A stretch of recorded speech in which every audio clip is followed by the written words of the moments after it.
Hello friends, स्वागत है आपका हमारे चैनल मेंटर्स मंडल पे। मैं जो आपको एसएससी जीडी का मैथ का प्रीवियस ईयर क्वेश्चन का सॉल्यूशन करा रहा हूँ, उसका ये पार्ट सेकंड वीडियो है।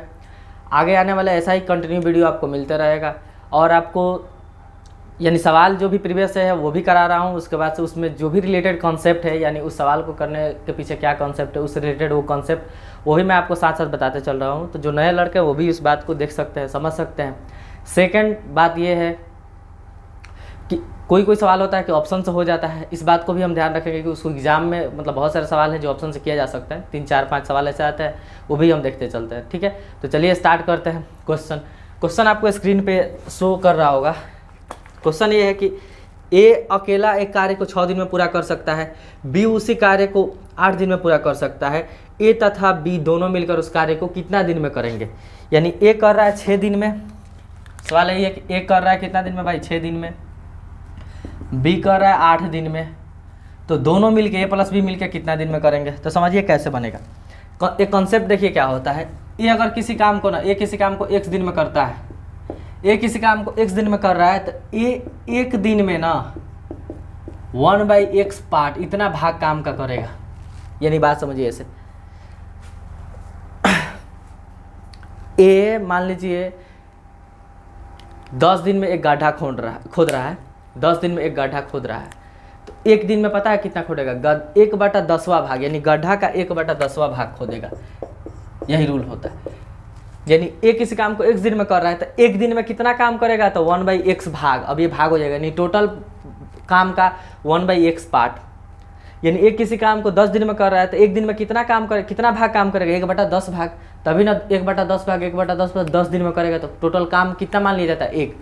वर्क टोटल कितना होता है, 1। यानी काम 1 आ गया, यानी काम टोटल कंप्लीट हो गया। परसेंट में 100 होता है, नंबर में 1 होता है। तो एक बात को ऐसे आप देखें तो 2 मेथड से हम बता रहे हैं। एक मेथड ये है कि ए 6 दिन में किसी काम को कर रहा है, तो एक दिन में 1/6 भाग काम करेगा ए। एक दिन में 1/8 भाग काम करेगा बी। ये एक दिन का काम है दोनों का। तो एक दिन का काम जोड़िए, एक दिन का कार्य दोनों का, ए प्लस बी का क्या हो गया, तो 1/6 एक को किया, 1/8 एक को किया, तो दोनों को जोड़िएगा तो 24 और 4 + 3 यानी 7/24 भाग। इतना भाग काम किया है एक दिन में। इतना भाग काम किया एक दिन में। हम आपको अभी बताया कि ए अगर किसी काम को 10 दिन में कर रहा है, तो एक दिन में 1/10 भाग करेगा। यानी इसको पलटिएगा तो कितना भाग काम करेगा ये आता है, और इसको पलट दीजिएगा तो कितना दिन में पूरा काम कर देगा ये आ जाएगा। ठीक, तो एक दिन में 7/24 भाग काम करता है ना, तो टोटल पता है कितना दिन में करेगा, उसको पलट दीजिए, कुछ नहीं, 24/7 दिन आंसर। क्यों? क्योंकि इसको 1 बनाने के लिए टोटल काम को इसी से मल्टीप्लाई करेंगे तो 1 आएगा। तो यही रूल, एक मेथड ये होगा। ये लॉन्ग प्रोसेस है, हम एक आसान प्रोसेस बताते हैं आपको। ठीक, आप इसको लिख लीजिए। इस तरह नहीं बनाना है आपको देखिए कैसे बनाना है। उसको कहता है एफिशिएंसी वाला मेथड, मतलब एफिशिएंसी उसको निकाल के कि कितना उसका एफिशिएंसी है। देखिए कैसे बनता है ये। एक किसी काम को 6 दिन में कर रहा है, बी 8 दिन में कर रहा है ना, तो टोटल वर्क पहले माना जाता है, यानी total work TW। Total work कुछ मानिए, तो देखिए टोटल वर्क को क्या माना जाता है, जनरली इन दोनों का एलसीएम लेकर मान लिया जाता है। 6 8 का एलसीएम क्या हुआ, 24 होता है ना। तो आप मान लीजिए कि टोटल काम 24 है, यानी 24 आम है। एक दिन ए 24 को आम 6 दिन में खा जाता है, अब बी 24 को आम 8 दिन में खा जाता है। ठीक, टोटल आम यानी टोटल वर्क कितना हो गया, 24। ए अगर एक 6 दिन में पूरा आम खा जा रहा है, तो इसका एफिशिएंसी कितना हुआ, एफिशिएंसी मैंने इसकी क्षमता कितना हुई, एक दिन में कितना खाएगा, तो 4 गो, और ये एक दिन में कितना खाएगा, 3 गो।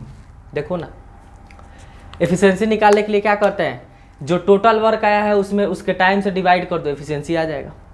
तो टोटल वर्क 24 यानी मान लीजिए 24 गो आम है, ए 6 दिन में खा जाता है, तो एक दिन में को खा रहा होगा, 4 गो। बी 8 दिन में खा जाता है, तो बी एक दिन में कितना खाया होगा, 3 गो। अब इस दोनों को मिलाएगा तो एक दिन में कितना खा सकता है दोनों मिलके, तो इन दोनों का एक दिन का एफिशिएंसी कितना हो गया, 7 यूनिट। ठीक, अगर एक साथ खाने लगा तो 4 गो खाएगा, 3 गो, 7 गो। और टोटल आम कितना है, 24 गो।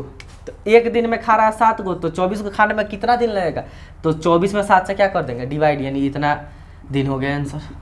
तो इस तरह आप बनाइएगा एफिशिएंसी वाला मेथड। ठीक, चलिए नेक्स्ट क्वेश्चन की तरफ आप चलते हैं हम।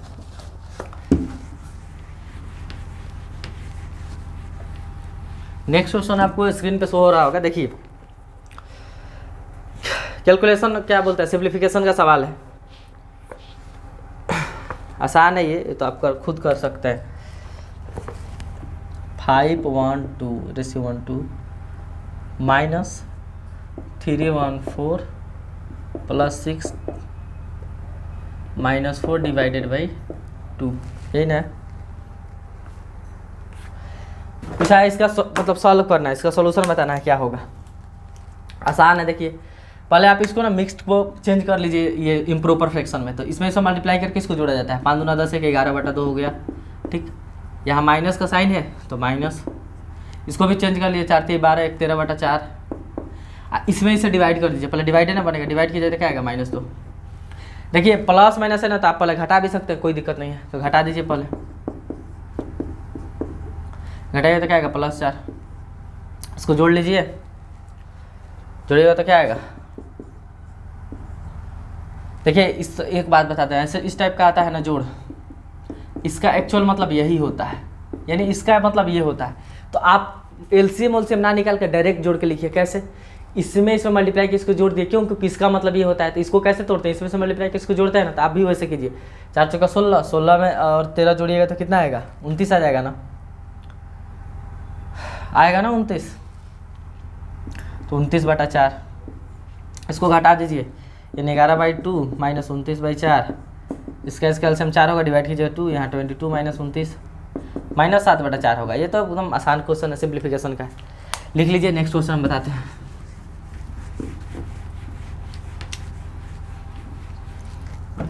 नेक्स्ट क्वेश्चन देखिए क्या है। राजेश 25 किलोमीटर प्रति घंटा की गति से अपने दफ्तर जाता है तथा 20 किलोमीटर प्रति घंटा की गति से दफ्तर से घर वापस आता है।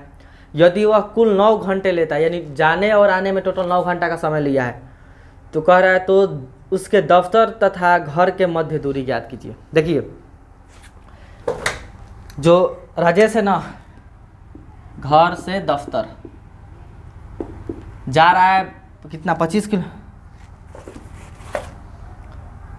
किलोमीटर जा रहा है, 25 किलोमीटर पर घंटा के रफ्तार से, और वापस आ रहा है आपको 20 किलोमीटर प्रति घंटा के रफ्तार से वापस आ रहा है।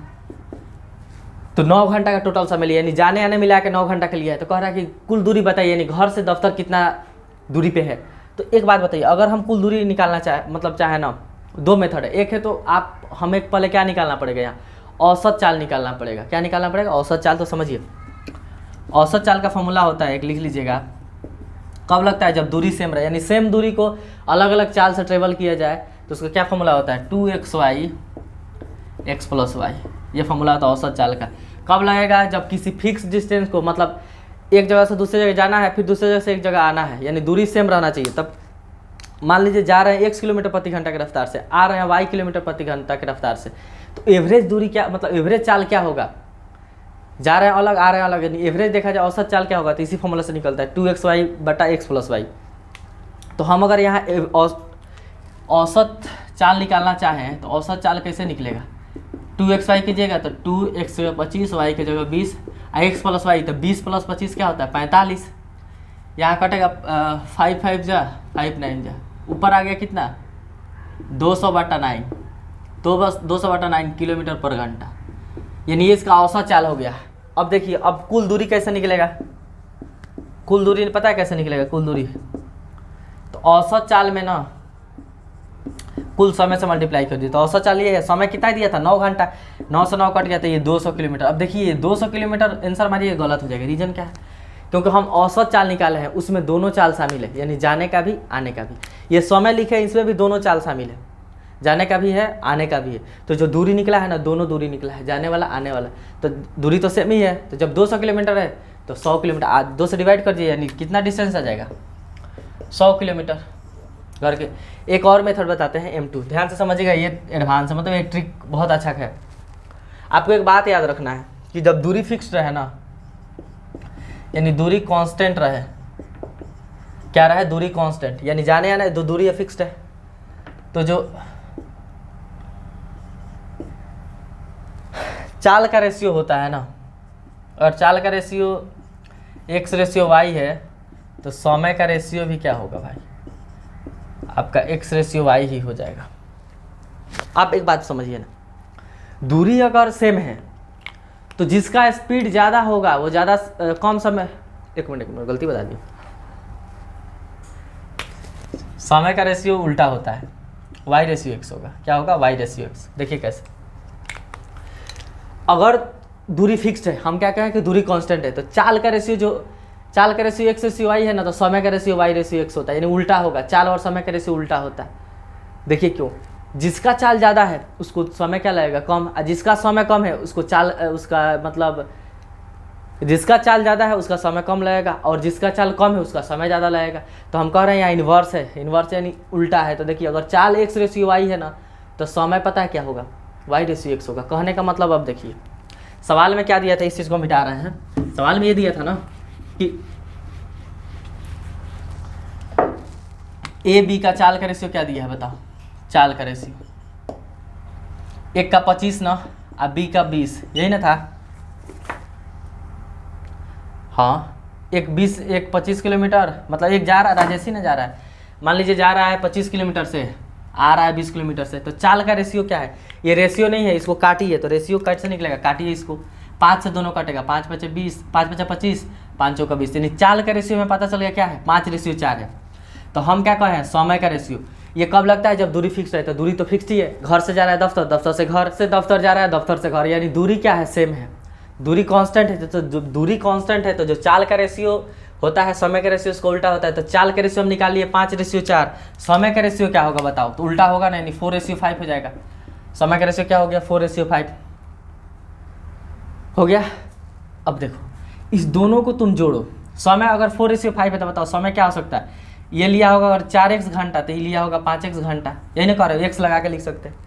ये 4x घंटा लिया होगा 25 किलोमीटर से जाके, तो 20 किलोमीटर से जाके कितना घंटा लिया होगा, 5x घंटा। तो इस दोनों को जोड़ोगे तो 9x होगा, तो 9x घंटा, तुम टोटल समय कितना लग गया, 9x घंटा। और तुम्हारे क्वेश्चन में कितना समय दिया है टोटल, 9 घंटा। बताओ 9x का वैल्यू 9 है तो x का वैल्यू कितना आ गया, 1, x का वैल्यू 1, यानी एक्चुअल में x 1 है। तो जब x की जगह 1 रखोगे तो 4 में 1 से मल्टीप्लाई होगा, तो 4 घंटा ये आ गया और 5 घंटा ये आ गया, यानी वही आ गया। कोई जरूरी नहीं कि जो रेशियो वही आंसर आए, यहाँ आ गया अलग बात है। अब बताओ इसको 4 घंटा लगा है, जब 25 किलोमीटर से जा रहा है तो 4 घंटा लगा है, अब 20 किलोमीटर जा रहा है 5 घंटा लगा है। किसी से मल्टीप्लाई करके निकालो, बताओ दूरी बराबर क्या होता है, दूरी बराबर होता है समय इंटू चाल, यानी टाइम इंटू स्पीड होता है। टाइम कितना इससे निकालना चाह रहे हैं, तो समय कितना है 4 घंटा, और स्पीड कितना है इस केस में 25, आंसर क्या आ गया 100 किलोमीटर। आप यहाँ से भी निकालिएगा तो समय अब की बार 5 घंटा लगा था, चाल 20 है, तो देखिए 20 पास से 100, इस तरह भी आ सकता है। तो ये इस तरह ही आपको बनाना है। ध्यान का रखना है कि जब डिस्टेंस कांस्टेंट रहता है ना, डिस्टेंस कांस्टेंट रहता है, तो जो टाइम का रेशियो होता है ना, स्पीड के रेशियो को उल्टा होता है, यानी स्पीड x रेशियो y है तो टाइम y रेशियो x होगा। नेक्स्ट क्वेश्चन की तरफ चलते हैं। देखिए नेक्स्ट क्वेश्चन ये है कि आपको स्क्रीन पे शो कर रहा होगा, अनिल, दीपक तथा दिनेश मिलकर एक कार्य को 35 दिन में पूरा कर सकते हैं। अनिल तथा दिनेश मिलकर सामान्य कार्य को 60 दिन में पूरा कर सकते हैं। दीपक अकेला सामान्य कार्य को कितना दिन में पूरा करेगा। ठीक, देखिए अनिल, दीपक, दिनेश, यही ने कहा है, अनिल, दीपक और दिनेश, ये तीनों मिलकर किसी काम को कितना दिन में पूरा कर रहे हैं भाई, तो ये कर रहे हैं 35 दिन में। और अनिल और दिनेश कितना दिन में, खाली अनिल प्लस दिनेश, ये कर रहे हैं 60 दिन में। तो पूछा है कि बताओ दीपक अकेला कितना दिन में करेगा, अकेला कितना दिन में करेगा। तो अभी हम आपको बताया एफिशिएंसी वाला मेथड। हम क्या कहें, इस टाइप का कोई सवाल है तो पहले आपको कुल टोटल वर्क मानना है। टोटल वर्क किसको मानना है, तो इन दोनों का एलसीएम लेके मानना है, इन दोनों का एलसीएम लेके। एलसीएम तो वैसे आप निकाल लीजिएगा दोनों का एलसीएम, हम निकाल के लिख दे रहे हैं यहाँ अपने हिसाब से। देखिए कैसे लिखे, 35 को 5 × 7 लिख सकते हैं, लिख दिए। अब 60 में क्या आता है, 5 आता है, 5 के अलावा और एक 12 चाहिए ना, तब ना 60 होगा। तो ऐसे आप निकाल के लिख लीजिएगा, छोड़िए एलसीएम। एलसीएम पढ़ाएंगे तो बताएंगे कैसे तेजी में निकाला, वो कैसे हम लिख दिए, वो एलसीएम है। इस दोनों क्या है एलसीएम, और एलसीएम नहीं, ये टोटल वर्क है। क्या है टोटल वर्क, क्योंकि एलसीएम को ही हम क्या मानते हैं, टोटल वर्क, कुल का मान लीजिए इतना है। तो ये तीनों मिलकर अनिल, दीपक, दिनेश मिलकर 35 दिन में करता है। 35 दिन में इतना काम कर रहा है तो एक दिन में कितना करेगा, एक दिन को ही एफिशिएंसी कहते हैं यानी क्षमता कहते हैं। एक दिन में कितना करेगा, तो इस टोटल काम में जितना टोटल काम है जितना दिन में किया है इसे डिवाइड कर दीजिए, आंसर आ जाएगा। तो उसमें डिवाइड कीजिएगा ना तो 12 आंसर आएगा। यानी एक दिन में 12 यूनिट काम कर रहा है। कितना यूनिट काम कर रहा है, 12 यूनिट। टोटल काम कितना है, इतना यूनिट है। टोटल काम इतना यूनिट है। ये 60 दिन में कर रहा है, अनिल और दिनेश मिलकर 60 दिन में कर रहा है। तो एक दिन में ये कितना करेगा, तो इस 60 से उसमें डिवाइड कर दीजिए तो पता कितना आएगा, 7 यूनिट। यानी ये 7 यूनिट कर रहा है। हमें बताना दीपक का, तो दीपक का हम कितना दिन में करेगा कब बता सकते हैं, जब हमें क्या पता रहे, दीपक का एफिशिएंसी पता रहे। यानी हमें अगर पता चल जाए कि दीपक एक दिन में कितना यूनिट काम करता है तो हम बताते हैं कि टोटल काम कितना यूनिट दिन में कर सकता है। तो एक यूनिट दीपक का, एक यूनिट मतलब एक दिन का काम कैसे निकलेगा। देखिए तीनों जब साथ है यानी अनिल दीपक दिनेश साथ है तो 12 यूनिट काम हो रहा है, यानी 12 को रोटी खा जा रहा है। अनिल और दिनेश साथ है तो 7 को रोटी खा रहा है। तो कह सकते हैं कि दीपक कितना रोटी खाया होगा, 5। यानी दीपक का एफिशिएंसी कितना आ गया, दीपक का एक दिन का कार्य, दीपक का एक दिन का कार्य जिसको हम एफिशिएंसी कहते हैं, कितना आ गया, 5 यूनिट। कैसे, क्योंकि तीनों मिला है तो एक दिन में 12 को रोटी खा रहा है, ये दोनों मिलकर एक दिन में 7 को खा रहा है, तो ये 5 को खा रहा होगा तभी ना 12 हुआ होगा एक दिन में। तो इसका एफिशिएंसी कितना आ गया, 5 यूनिट। कैसे, इसमें से ये माइनस कर दिया। अब एफिशिएंसी पता चल गया, दिन बताना है तो टोटल काम कितना है, इतना है ना। टोटल काम में इसके एफिशिएंसी से भाग कर दीजिए, पता चल जाएगा कि कितना दिन में टोटल काम करेगा। इतना रोटी एक दिन में इतना रोटी खाता है, कितना दिन लगेगा, तो इसमें इसे डिवाइड कर दीजिए। 5 से डिवाइड कीजिएगा तो ये 5 से 5 कर जाएगा, 12 7 84 आंसर आएगा। क्या आंसर आएगा, 84 दिन में जो दीपक होगा पूरा काम को करेगा। ठीक, नेक्स्ट क्वेश्चन की तरफ चलते हैं।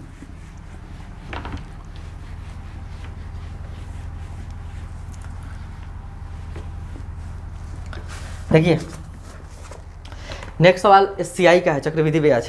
इससे भी आपको एक कॉन्सेप्ट सीखने को मिलेगा। लिखा है कि एक राशि चक्रवृद्धि ब्याज पर 3 वर्षों में स्वयं की 5 गुनी हो जाती है। लिखा है ब्याज का संयोजन वार्षिक किया गया है, यानी लिख दिया है कि ब्याज वार्षिक संयोजन है, जिसे 6 माही भी होता है, 3 माही भी होता है, लेकिन यहाँ वार्षिक है। कितने वर्षों में राशि स्वयं का 125 गुनी हो जाएगी। यानी समझिए 3 वर्षों में 5 गुनी हो रही है ना, कोई अमाउंट है, कोई अमाउंट है 3 वर्ष में ना, 3 वर्ष में 5 गुना हो गया। अब 5 गुना, मान लीजिए यहाँ पहले x था ना, तो अब 5x हो गया। ये 5x होने में कितना समय लगा है, 3 साल लग गया है। तो आप एक बात याद रख लीजिए सीआई के लिए, यानी जो कंपाउंड इंटरेस्ट होता है, चक्रवृद्धि ब्याज होता है ना, फिक्स्ड ईयर पर उतना ही गुना होते जाएगा। अगर यहाँ 3 साल में 5 गुना हुआ है ना, तो अगला 3 साल में इसके 5 गुना हो जाएगा, फिर अगले 3 साल में इसके 5 गुना हो जाएगा। बात समझ रहे हैं। देखिए जो आपका ये होता है ना सीआई चक्रवृद्धि ब्याज, अगर मान लीजिए पी अमाउंट है, एक्स ईयर में एन गुना हो गया है, यानी एन पी हो गया है, तो अगले फिर एक्स ईयर में ना, मैंने 1 साल में इसका एन गुना होगा, तो अब हो जाएगा एन स्क्वायर इंटू पी। फिर अगले एक्स साल में ना, यानी एक्स ईयर में हो जाएगा एन क्यूब इंटू पी। यहाँ अगर पहले एक्स, कोई आपसे कहा जाए कि पहला एक्स साल में एन गुना हो जा रहा है, तो अगले फिर 1 साल में इसका एन गुना होगा, तो इसका एन गुना होगा तो एन स्क्वायर इंटू पी हो जाएगा। फिर अगले 1 साल में इसका एन गुना होगा तो एन क्यूब इंटू पी हो जाएगा। यानी जो सीआई होता है हर एक फिक्स्ड, मतलब फिक्स्ड ईयर में ना अपना एन गुना होते रहता है। तो यहाँ आपको कह दिया है कि ये कहा है 3 साल में 5 गुना हुआ है, 3 साल में 5 गुना हुआ है। तो एक बात बताओ, एक्स था मान लो, अब 5x हुआ है कितना साल में, 3 साल में, तो फिर 3 साल में 5 गुना होगा। यहाँ से 5 गुना हुआ है ना 3 साल में, तो फिर अगला 3 साल में कितना गुना हो जाएगा, 5 गुना। तो बताओ इसमें 5 से गुना करोगे तो कितना आ जाएगा, 25x। फिर अगला 3 साल में इसका 5 गुना होगा, तो फिर अगला 3 साल में 125x। अब वो क्वेश्चन में ही ना पूछा है कि कितने साल में 125 गुना हो जाएगा, तो बताओ कितने साल में 125 गुना हुआ है। तो 3 साल यहाँ, 3 साल यहाँ, 3 साल यहाँ, यानी कितना साल, 9 साल में। तो आंसर क्या हो जाएगा आपका, 9 ईयर, 9 साल। आंसर क्या हो जाएगा भाई, आंसर हो जाएगा 9 साल। ठीक, नेक्स्ट क्वेश्चन की तरफ देखिए। समझ में आया। यानी जो अमाउंट होता है हर एक फिक्स्ड ईयर में क्या होता है, एन गुना होते जाता है पिछले का। यहाँ बहुलक का सवाल है, यानी देखिए लिखा है गेंदबाज ने लगातार 15 मैच में 0.3 ऐसे कर करके लिखा है, विकेट लिए हैं। दिए गए आंकड़ों का बहुलक क्या है, आपको दिख रहा होगा बहुलक क्या है। देखिए आसान क्वेश्चन है, बहुलक कुछ नहीं है। अगर कुछ मान लीजिए डाटा यहाँ दे दीजिए 0 1 3 4 1 1 8 7 1 9, कहा जाए इसका बहुलक बताओ। तो पता है बहुलक कौन होता है, जो ज़्यादा बार आया है ना वही बहुलक होता है, जो मैक्सिमम टाइम आया है वही बहुलक होता है। यानी बहुलक के लिए कुछ नहीं करना है, आपको सब नंबर का क्या पता होना चाहिए, फ्रीक्वेंसी पता होना चाहिए, उसकी फ्रीक्वेंसी पता होना चाहिए, यानी बारंबारता पता होना चाहिए, कितना बार आया है। जो ज़्यादा बार आया होगा वही आंसर होगा। तो इसमें ज़्यादा बार कौन आया है, देखिए 0 1 बार आया है, 3 1 बार आया है, सबसे ज़्यादा बार ये आया है 1 2 3 4। तो 4 आंसर नहीं मानिएगा, जो आया है वो मानिए। कौन आया है 1, यानी इस केस में आंसर क्या हो जाएगा 1 हो जाएगा।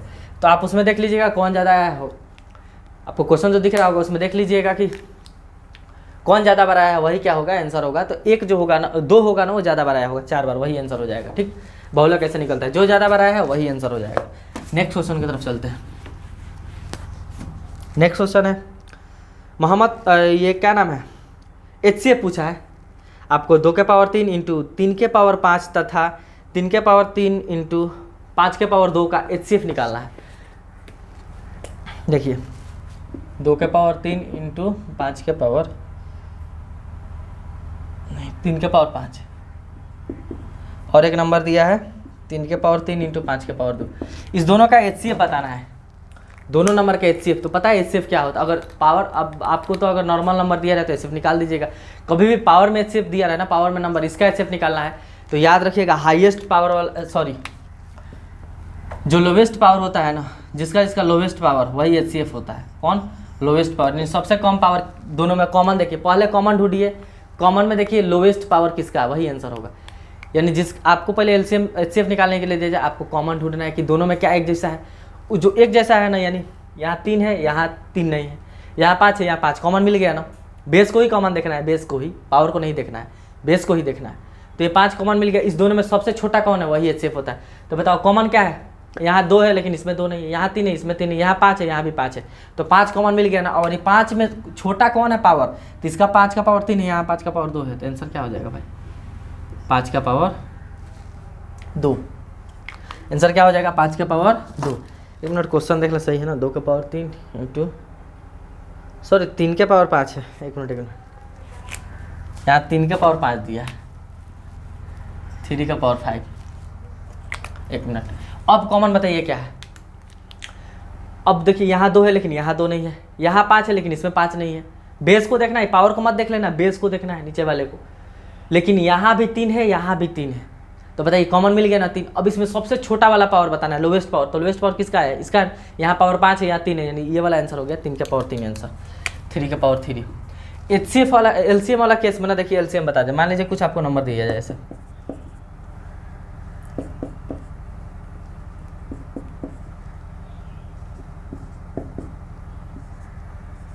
इसका LCM पूछा जाए कि LCM बताओ। तो LCM में देखिए क्या कहता है, रूल समझिए। जो कॉमन है उसका हाईएस्ट पावर, जो कॉमन है उसका हाईएस्ट पावर लिख दीजिए, और जो कॉमन नहीं है उसको सेम लिख दीजिए। तो यहाँ कॉमन कौन है पहले देखिए, 4 का पावर 5 4 के पावर 6, यानी 4 कॉमन मिल गया ना। तो हाईएस्ट पावर किसका है, ये वाला लिख दीजिए। इस दोनों के लिए एक लिखा है, इस दोनों के लिए एक ये वाला लिखा गया 4 के पावर 6, फिर इंटू। और कुछ कॉमन मिला, हाँ ये भी कॉमन है, 2 बेस दोनों में कॉमन है। इसमें हाईएस्ट पावर किनका, इसका है नहीं, 2 के पावर 8 लिख दीजिए। आई बच गया ना अकेला, तो इसको सेम लिख दीजिए। यही क्या होता है LCM। LCM ऐसा बनता है, हाईएस्ट पावर लिखा जाता है कॉमन का, और जो कॉमन नहीं है वो भी लिखा जाता है। लेकिन HCF में क्या है, जो कॉमन है ना उसका भी लोवेस्ट पावर लिख देना है। उम्मीद करते हैं आपको समझ में आया होगा। आगे भी ऐसा क्वेश्चन आएगा तो आप क्या कर सकते हैं, बना सकते हैं। नेक्स्ट क्वेश्चन की तरफ देखिए। नेक्स्ट क्वेश्चन है कि यदि आपको दिख रहा होगा, यदि एक वस्तु का क्रय मूल्य 220 रुपया है तथा लाभ 20% है, तो वस्तु का विक्रय मूल्य क्या होगा। अरे यार CP दिया है 220 और लाभ 20% दिया है। क्रय मूल्य यानी CP, कॉस्ट प्राइस कितना दिया है 220 रुपया, और प्रॉफिट यानी लाभ कितना रुपया का हुआ है 20% का। तो पूछ रहा है कि क्या बताओ, बहुत सारा मेथड है, सबसे आसान वाला बनाइए। SP बताओ यानी सेलिंग प्राइस बताओ, बताओ सेलिंग प्राइस क्या होगा। 220 रुपया का क्या है, खरीदा है 220 है ना, हाँ 220 रुपया खरीद के लाया है, 20% लाभ पे बेचा है। यानी ये अपने आप में 100% है, 20% लाभ लेने के लिए कितना परसेंट में बेचना पड़ेगा 120% में। तो इसका 120% डायरेक्ट निकाल दीजिए, आंसर आ गया 120%। इसका 120% निकाल दीजिए। क्यों? क्योंकि ये तो 100% खुद है, 20% प्रॉफिट कमाना है तो 20% ज़्यादा में बेचना पड़ेगा, यानी 120% में बेचना पड़ेगा। ये एक जीरो से एक जीरो कटा, इस जीरो से इस जीरो कटा, यानी 22 × 12, तो 12 दूना 24 का 4 हो गया 2, 12 दूना फिर 24 2 26, कितना आ गया? 264। कितना आ गया? 264 रुपया। एक और तरीका ऐसा हो सकता है, कोई ऐसे भी बना दे कि 220 का पहले 20% निकाले, माने 20% फायदा कमाया ना, तो निकाला कि पहले कितना फायदा कमाया, तो इससे ये कट गया, इससे ये कट गया, यानी 22 दूना 44 रुपये फायदा कमाया है। तो बताओ, खरीद कर लाया था 220 में, अब 22 रुपये फायदा कमाया है, तो बेचा कितना में होगा? फिर दोनों को ऐड कर देंगे तो आ जाएगा फिर 264। तो आसान क्वेश्चन है, उम्मीद करता आपको समझ में आया होगा। अब प्रीवियस ईयर है तो जो पूछा है वही कराएंगे, ऐसा थोड़ी कि भारी खुद से कराना है। एक सवाल जो आपको यहाँ दिख रहा होगा ना स्क्रीन पे, वो सवाल जो प्रिंट हुआ है वो गलती है, हम उसको बताते हैं कहाँ। थोड़ा सा एक ब्रैकेट में गलती है, वहाँ ब्रैकेट नहीं रहना चाहिए, आपको दिख रहा होगा, देखिए ब्रैकेट नहीं रहेगा। कुछ जो सवाल दिख रहा है ना, एक्चुअल में सवाल ऐसे आपको शो हो रहा होगा। ये आसान है यार, ये तो बना लो खुद से, सिंप्लीफिकेशन है, ये हम नहीं बनाएंगे। देखो आपको ऐसे सवाल दिख रहा होगा, लेकिन सवाल में पता है आपको करेक्शन क्या करना है, ये ब्रैकेट नहीं है। अब इसको आप सॉल्व कर लीजिए, देखिए हम बता देते हैं सॉल्व करके। पहले क्या होगा, इस ब्रैकेट को सॉल्व करेंगे, फिर उसके बाद से का यानी ऑफ का सॉल्व करेंगे, फिर डिवाइड होगा। हम करके दिखा देते हैं आपको। इसको चेंज कर लीजिए, तो 10 33 से 31/3 हो गया, यहाँ डिवाइडेड 5/3। डिवाइड मत कर देना, इसमें गलती हो जाएगा। क्यों? क्योंकि यहाँ का है, जब का लगा रहता है ना तो पहले इस दोनों को सॉल्व होगा। इसको सॉल्व करने के लिए पहले इस ब्रैकेट के अंदर का सॉल्व होगा, तो पहले इस ब्रैकेट के अंदर का सॉल्व कीजिए, देखिए क्या होगा इसमें। तो इसको हम क्या लिख सकते हैं, 10 + 14/3 -1 लिख सकते हैं। नहीं डिवाइड होगा तो 14/3 लिख देंगे। इसमें से आप इसको डिवाइड कर लीजिए, कोई दिक्कत नहीं है। तो सॉरी घटा दीजिए, 10 में से 1 गया तो 9 बच गया, 9 + 14/3। अभी हम आपको बताया है कि इस तरह रहे तो इसका मतलब एक्चुअल में क्या होता है, ये होता है। आइए आपको तोड़ने अच्छा से आता है, इसमें से मल्टीप्लाई करके इसको जोड़ दीजिए, यानी 9 × 27, 27 सर क्या होता है 41/3। इसके जगह क्या आ जाएगा 41/3, यानी 31/3 डिवाइडेड बाई 5/3 का 41/3। ठीक, अब देखिए, अब क्या का है ना, तो का हटता है तो क्या आता है मल्टीप्लाई। पहले यही सॉल्व होगा, पहले इसी को सॉल्व करना है, ये नहीं कि डिवाइड कर देना, पहले ये सॉल्व कर लीजिए। कटेगा क्या? नहीं कटेगा यार, यानी 31/3 डिवाइडेड इसमें से मल्टीप्लाई होगा तो 205 आ जाएगा। नीचे क्या होगा 3 3 जा 9। अब ये डिवाइड है तो अब इसको बना दीजिए, यानी पलट के क्या होता है मल्टीप्लाई होता है। 9 ऊपर चला जाएगा, 205 नीचे आ जाएगा, ये 3 से 3 कट गया, ऊपर क्या आएगा भाई 93/205। देखिए किसी ऑप्शन में होगा, बी ऑप्शन में था। ठीक, उम्मीद करते हैं आपको यही सीखना है कि पहले इसको सॉल्व करेंगे। ठीक, और इस टाइप का है तो डायरेक्ट ऐसे लिख दीजिएगा। नेक्स्ट क्वेश्चन की तरफ चलते हैं। देखिए नेक्स्ट क्वेश्चन है कि आपको दिख रहा होगा कि एक कमरे की लंबाई, चौड़ाई तथा ऊंचाई 21 मीटर, 12 मीटर तथा 16 मीटर है। उस कमरे में रखी जाने वाली सबसे बड़ी से बड़ी छड़ की लंबाई क्या होगी? 21, 12, 16 मीटर है। देखिए LBH यानी लेंथ ब्रेथ हाइट, 21, 12, 16 यही ना है, 21, 12, 16। एक मिनट देख ले एक बार। हाँ, तो एक बात बताइए, देखिए कैसे इसको बनाना है। आपको अगर कहे ना कोई रूम दे दिया जाए किसी साइज का, और कहा जाए उसमें बड़ा से बड़ा छड़ रखिए, तो पता है आप क्या सोचिएगा? कैसे रख सकते हैं? ऐसे रखिएगा तभी बड़ा से बड़ा नहीं, आपको बड़ा से बड़ा रखना है तो आप सोचिएगा ना कि घर के मान लीजिए ऐसे है, इस टाइप का है, तो आप क्या सोचिएगा? आप सोचिएगा कि छत के ना, ये जो छत है मान लीजिए घर है, तो घर के इस कोना को ना इस कोना से रख दे, समझ रहे हैं? ऊपर के मान लीजिए 2 कॉर्नर है तो उस कोना से इस कोना में रख दे, तब बड़ा से बड़ा आटा रखा जा सकता है। और पता है इस बड़ा से बड़ा को क्या कहते हैं? एक्चुअल में ये बन रहा है घनाभ। क्या बन रहा है? घनाभ। घनाभ उसको कहते हैं, यहाँ देखिए इस टाइप का कुछ बन रहा है ये। इस केस में पता है छड़ कौन कहाँ रखाएगा? तो छड़ यही होगा, इस कोना से मान लीजिए इस कोना पे रख दीजिए, एक छड़ हो सकता है, या इस कोना से इस कोना रख दीजिए, यही हो सकता है। तो इसका पता है लेंथ कैसे निकलता है? ये एक्चुअल में बन रहा है घनाभ। आपको ऐसे सवाल ले कि रूम में बड़ा से बड़ा छड़ कैसे रखाएगा, या घनाभ का कहे तो आपको पता है क्या निकालना है? आपको निकालना है विकर्ण। घनाभ का विकर्ण, ये घनाभी है क्योंकि LBH अलग है ना, तो क्या बताना है, घनाभ का विकर्ण। और घनाभ का विकर्ण का फॉर्मूला पता है क्या होता है, √L² + B² + H², यानी जो भी दिया है ना सबका स्क्वायर करके रूट में जोड़ दीजिए, यही आंसर आएगा।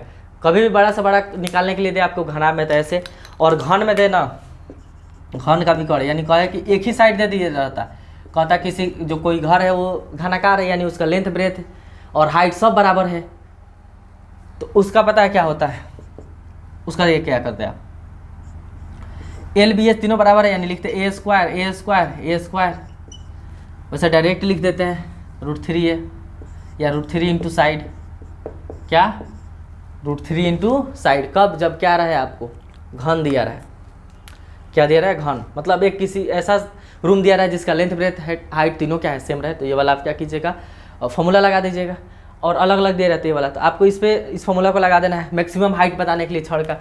तो कीजिए, 21 का स्क्वायर क्या होता है 441, 12 का स्क्वायर 144 और 16 का स्क्वायर 256, इसको जोड़िए, 4 1 5 5 6 11 का 1 आ गया, कैरी 2 1 मिला 5 10 हो गया, 10 4 14 का 4 हाथ में लगा 1 7 1 8 8 से 41 आ गया। बताइए 8 से 41 कितना का होता है स्क्वायर रूट 29 का, यानी आंसर क्या आ गया 29 मीटर का मैक्सिमम लंबा से लंबा छड़ रखा जा सकता है।